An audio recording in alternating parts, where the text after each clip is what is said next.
Hello again, everybody. This is CJ, your local friendly technology addict, and this is a Tech Addicts Addict Short. As you all know, a full episode is about 45 minutes long for me, so when this one got to be about 11 minutes, I'm like, yeah, I need to shorten that up some more. So I'll try to be quick, and I just want to give you all an update. So about a week ago, I took Bob out to the pool and took some video with him underwater. The only problem is he died after about 7 minutes of video. And I had every intention of uploading the video to YouTube, and I did not lose it. But the thing is the videos, well, let me rephrase, let me back up. I was going to do a video just of the inside of the pool so you could see that, yes, Bob is underwater. Problem is my kids were in the pool and I don't want them on the internet, so I'm not going to be uploading those videos. Sorry to say. If I had a little more confidence in the waterproofing on this device, I might try again. But after that incident, I don't have the confidence. Now, the water got in one of two places most likely. The most likely is the camera lens. But even though I had a crack in the lens, I did cover it with packing tape. Of course, the tape does not cover the outside edges. Water may have gotten in from there. Now, I kept taking Bob out of the water and looking at that camera lens and looking to see that there wasn't any water on the inside of it, like a droplet hanging on the inside of the crack. I never saw that. I never saw any evidence that there was water inside the camera.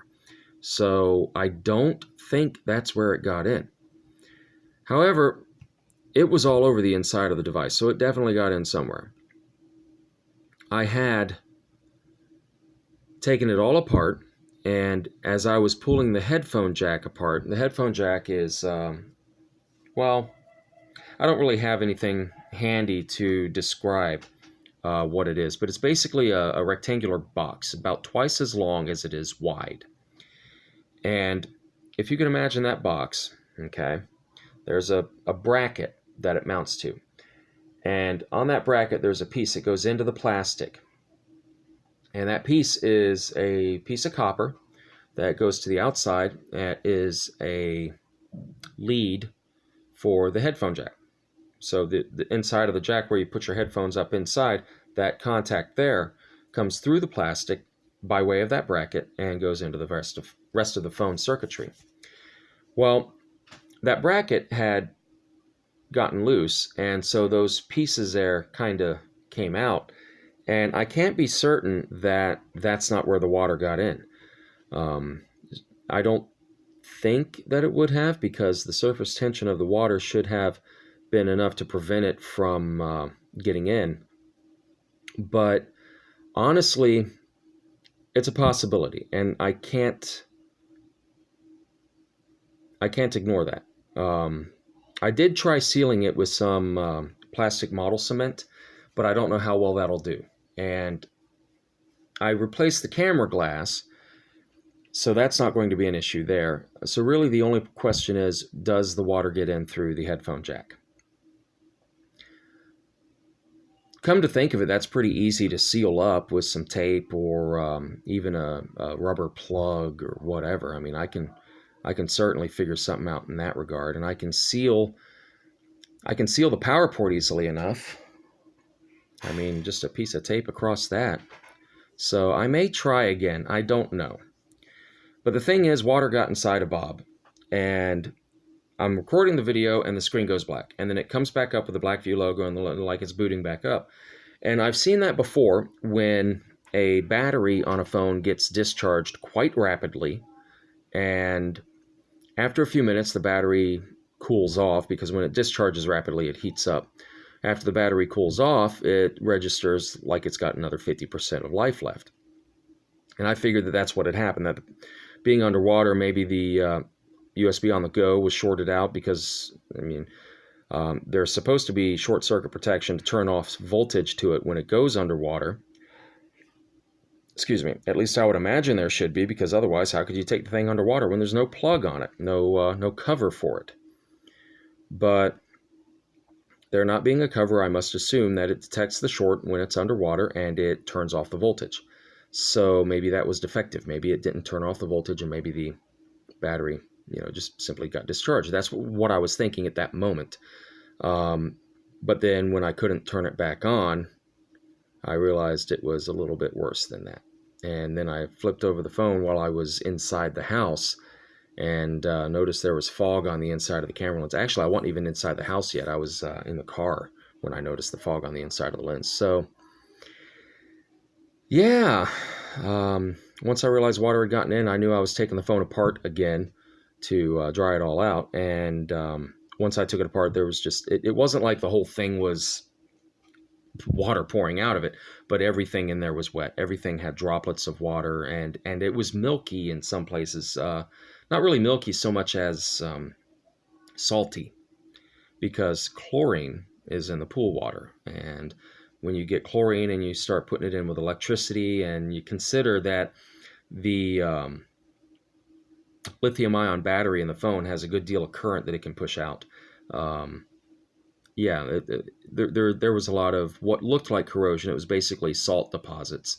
But that's when, when that happens, you get your distilled water. It's better if you've got commercially available, but we had some home distilled water because my mother-in-law has an medical issue where she needs to have distilled water. So they distill it at their house constantly. And so I have easy access to it. And then just using a hypodermic syringe, which of course this one I've cut off the tip and sanded it down a bit so that it's not as sharp. It can still do some damage, but as long as you're careful with it, it's fine. But using this, you can get in there and squirt in between the chips and components and whatnot more easily. So I did that, dried it out with a hairdryer, and kept doing that several times, and I couldn't get it up. Couldn't get it to reboot. So I took it apart a couple more times, and eventually I noticed that there was an extra cable that I hadn't plugged in. I had accidentally tucked it up in between two of the boards behind the SD card, because when you take those boards apart, there's like two or three boards that they sandwich together a funny way, and if you're not careful, the ribbon cables will come disconnected from them because they're so tiny. They don't have any kind of tension holding them together, and too much tension pulling them apart. So several times taking it apart, putting it back together, apparently one of these times I missed one of the ribbon cables. It got sandwiched in between. From the outside, it looked like it was connected in the right place. But then once I opened it up and I looked, I'm like, oh, obviously I missed that one, and I put it where it goes. And then when I put the phone back together, everything booted up. Problem is, it will not charge by USB cable. It'll charge wirelessly, but it'll even provide power to USB. It'll run the USB on the go. I've got an SDR that's USB that I can program, or not program, but I can pull it up with an app on the device, so it does work, the USB on the go. So I know the USB port is good. It's just the charging it won't do through USB. It'll only charge wirelessly. So I'm not dead in the water with it. I can still charge it and whatnot, but I took it apart one more time. Maybe I missed a spot of corrosion or something, and I'm sitting here with an eye loop looking at it. I'm like, oh yeah, there's a lot of salt deposits, and let me try to clean that up. And I've got a little tool here that I made. It's basically a scribe, but I took a wooden dowel and drilled a hole in it, and then put it in a pencil sharpener to sharpen it up. And then I stuck a sewing needle in the tip. That's all that is just a sewing needle, right? And I'm sitting there with my eye loop on. Oops. It's funny how fragile the connections are on those ribbon cables. And I think what happened is, honestly, it already was fractured from multiple. Well, first off, from having the salt deposits on it, it corroded it a little bit. And having that corrosion already there, it weakened it, it fatigued it prematurely. All of the connects and disconnects, it just made it even worse. And then as I'm sitting there trying to clean it, the contact on the connector itself just fell off. And you could tell that was a bad part in the cable. It had gotten a lot of corrosion there. So I think the cable is bad. Fortunately, I can pick one of those up for like $3 on AliExpress. Bad thing is, I've heard bad things about AliExpress delivering to the States. I hear they like to take your money and not send you a product. I don't know. I could be wrong. But for $3, I think I'll try it. Or I could just contact Blackview and say, look, your phone's not really waterproof. If it was, this wouldn't have happened. I need a replacement cable. Please send me one. And for $3, they'd probably do it without too much hassle.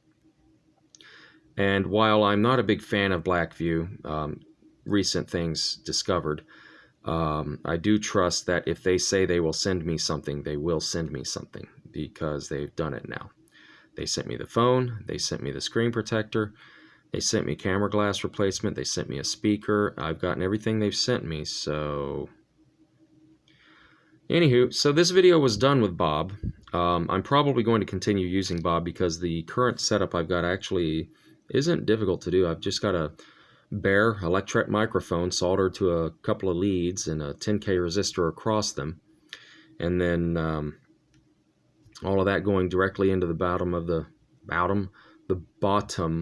phone where the audio jack is, and it seems to be working. I mean, I'm barely above a whisper right now. I'm talking as though you're sitting right across the table from me, and I don't want somebody 3 tables down in the restaurant to hear us.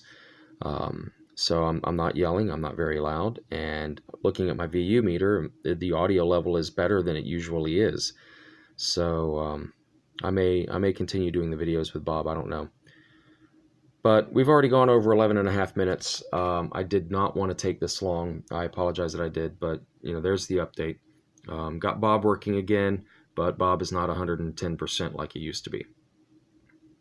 So I'm going to see if I can't get a cable. Maybe I won't. I may just do wireless charging from now on. But I've only had the thing for 6 months, so it would be nice if I didn't have to already be making considerations and adjustments.